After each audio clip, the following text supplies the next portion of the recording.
I want to lift today.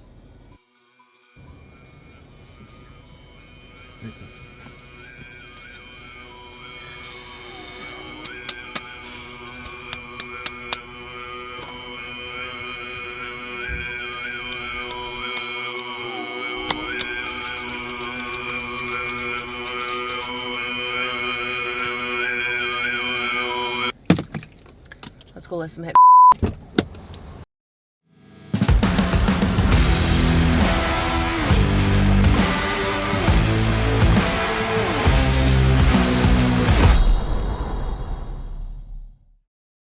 Deadlift is another misunderstood lift. A lot of people think that when you deadlift, you are being unsafe and going to injure your back in some way, when that's really not the case. Actually, consistently deadlifting will make you stronger and strengthen your back and make you more mobile later in life. The deadlift is a compound movement, which means that you're using more than one muscle to complete that movement.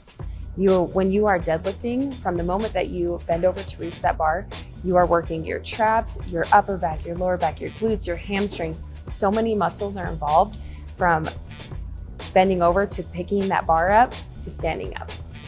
Working that many muscles in one lift through your deadlift means that you're burning more calories, which means that you're using also more muscles, and you're going to continue to burn those calories as your muscles are recovering throughout the day. So if you're wanting to burn more calories or to trim fat, adding deadlifts is extremely important to your program. The second great thing about a compound lift like the deadlift is you can load it more or to make it heavier. So whether you're looking to burn more calories through the day, tone your muscles, get stronger, build muscle, you continue to add weight, and it's important to continue to add weight in order to see those results. So I want to walk you through a good deadlift technique and form. Good form will make sure to get the best results and to keep you safe. The two techniques that I want to talk about today are your upper back position and your hip position. The first thing to focus on is your upper back position. To do this, I think about pinching my shoulder blades and then pushing them down.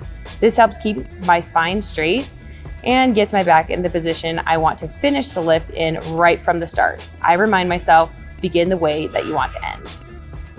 The second technique to focus on is your hip position. When we bend over to grip the bar, we want our hips at the right height. If we do it right, the tops of our shoulders and our hips should move together at the same time. We want to avoid shooting our hips up from being in too low of a starting position. This will leave you bent too far forward and make your lower back work way harder than it needs to. Starting with your hips too high makes our lower back do all of the work alone as well, and is not ideal. So the best starting position is with your knees slightly bent, so that as you pull, your shoulders and hips move together. So now that you know all the techniques on how to deadlift, we're gonna take you through my workout today. I'm gonna start with an empty bar and work my way up to 225, and we're gonna do that weight for 4 sets of 2. Let's go.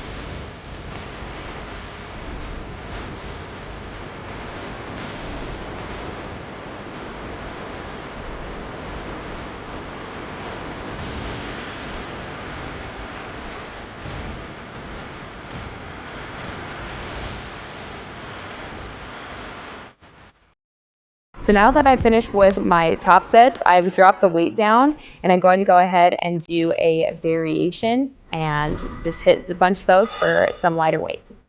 Variations are similar to the standard deadlift, but alter the lift in one way or another to make it more challenging. This could be changing your stance to perform a sumo deadlift. It could be adding a slower tempo or pauses in your reps to increase time under tension and control. It could be using a different barbell, like a trap bar. It can involve changing the range of motion, either by standing on a platform to make you bend over more to reach the bar, or putting the barbell on blocks to reduce the range of motion. And of course, it's always fun to add chains or elastic bands to make the weight to the bar change as you move it up and down. So for my variation today, I'm going to go ahead and do paused sumo deadlifts. With the wider stance, it's going to put more emphasis on my glutes and on my quads and less on my lower back. And with the pauses, it's going to make it a little bit more challenging.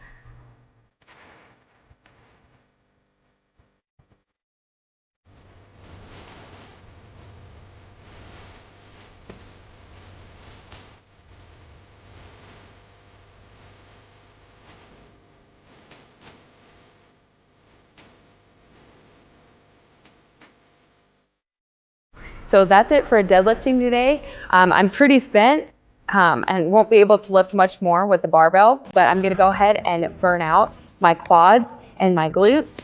So let's go and get to it.